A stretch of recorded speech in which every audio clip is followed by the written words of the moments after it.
really, really nice clubs on the west side and said, this is really a jewel in the valley, and they really encourage people to go out over there. And the last slide is, I said we've lost a lot of sponsors, but we were able to keep Community Chevrolet has basically underwritten all of our events since maybe longer, 10 years ago. But they really have stayed with us, and their business was really, as you all know, about the automobile industry. But Janet Dean is the manager down there and has just been so loyal. I never expected him to re-sign in 2008 because they do a couple $1,000s a year to offset the loss of the court time out there. And I couldn't believe it. She just came down and said, Steve, come on down and pick up the check. I wasn't even going to ask this year because things are so bad. And they've never blinked. So we're really appreciative. And that wraps it up. Any questions? I'm open to questions or comments. Mr. Lafer. Thank you, Mr. Starleaf. Always nice to see you at your annual report. A couple of comments. First of all, if anybody goes to any kind of technology conferences nowadays, I don't care, whether it's in Northern California or Boston, Massachusetts, social networking, and social networking. That's how everybody's getting their message out now. Everybody has, lots of people have the iPhones, smartphones. My own organization where I work, we're Twittering, Tumbling, Facebooking, whatever else is out there. I don't know, pebbles, rocks, stones, whatever you want to call it, they're doing it. So I think that's great that you're getting involved in the social networking, and a lot of people do go to those sites for updates, and they get those emailed to you.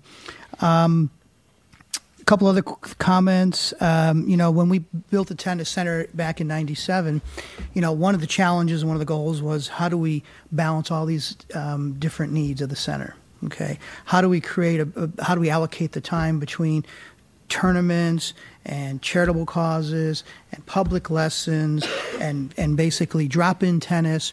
How do we create that balance? And I think since 1997, it's been a work in progress. We've always moved the levers a little bit up, a little bit down. And I think we've got a pretty good balance overall. Like you said, the public lessons are expanding because of the economy. It's the cheaper alternative for people than paying $50 an hour for an individual one-on-one pro lesson. And again, it's an area where our demand has been, like you said, bursting at the seams here a little bit. So that's good as well. Speaking of the charitable missions, since you've been running Tennis Center, that's an area that's always been expanded. It continues to expand. I've had the privilege of being at the Down syndrome event. I've had Santa Claus in the fire truck.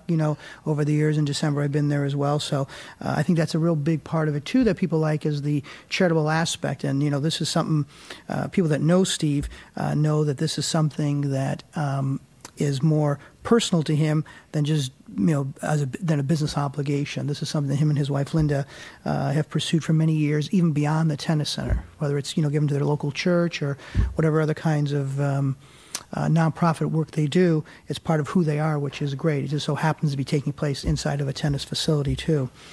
My one question for you is, based on here we are.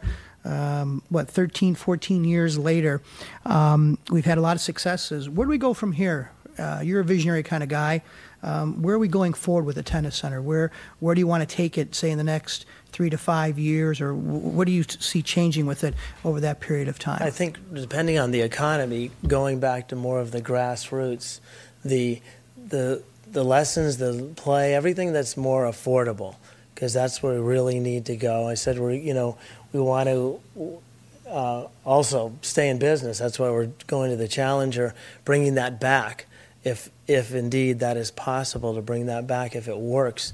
And as an offshoot of that, again, that benefits the BCR across the street. We were able to give a significant amount of money over 7 years, $50,000, $60,000 to the BCR over 7 years. So there are two directions we're trying to do that, but we're also trying to go the direction of the affordability, the local community playing at the local community tennis center and making it affordable. I started there in the public lessons were probably $6 an hour when I started as a kid in 70 or 69. Johnny Morris was my pro. You know Mickey out there. We have a banner or a plaque for Johnny. He was really dedicated to tennis. But that got a lot of people started. You know, I was a single mom, no money really to speak of, no extra money, that's for sure. And I don't know what it was, Jan. Do you know back then in 70, it's $49 today. It couldn't have been more than $10 or something.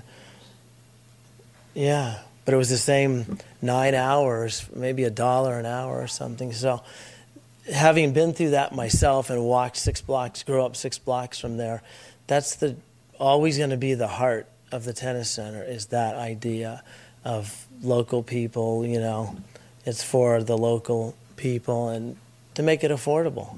That's, I'd say, the direction. Well, thank you for your presentation. No further comments. Thank you, as usual.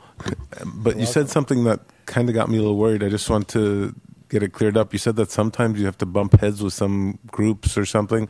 What was that a reference to? Well, there's people, the long-standing groups that have been playing. I used to play with a group at Olive. So then we tried, you know, it's just two courts down there. So we tried to teach lessons, you know, to people that live in the area. So we had a little challenge there. You know, they were taking up both courts. There's only 2 courts. That's 100% of the course. So we said, you know, Marissa was helpful with that. Exchange a few letters. She basically explained this is what the city does through this program. And they understood that they were down to just 1 court. If 2 are available, you can jump on it. But we just need to share, like we do at Burbank High. We share those courts after the tennis team is gone. We can go on there, you know, like that. But that's more of a long established, you know, and Brace has the same thing. There's people that, when I played in the 70s, it was the Brace Park Mafia, and they kind of took over the courts. And the rules, as Jan knows, you either get to finish your set or play a half an hour. And of course, you'd walk up and they'd go, well, how long have you been playing? 2 minutes. We just started. What's the score? First point. You know, so it could be 6-all, and they go first point. So you could game the system. So, you know, through the years, we've all learned to get along. And most people now know about the tennis center. So they know that we're out there. It's not just at that site at McCambridge, but we're all over, you know, offering. And the proof's in the pudding, because there's 10 people down at Mountain View and 10 people at Verdugo and Burroughs, that whole part of town. That was the whole vision. It wasn't just, you know, up here.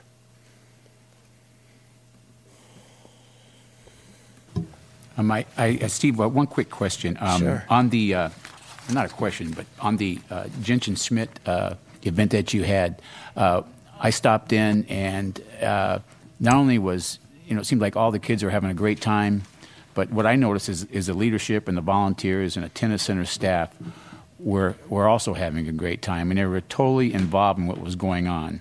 And they had all sorts of different things that the kids were doing, and I hope you plan on continuing this for the future. I believe the gentleman that started this program, he comes from the St. Louis area, is that correct? And he does them all over the nation. So, you know, I think you should really be proud that Burbank is one that was picked to do this. And like I said, the 2 years that I've been out there, the past 2 years, it's just it's unbelievable, the enthusiasm, and I congratulate you on that. And also the fact that you mentioned that you're kind of from the start of the tennis program virtually, from your youth in Burbank High and playing for Clyde Richards and going all the way with Johnny Morris and people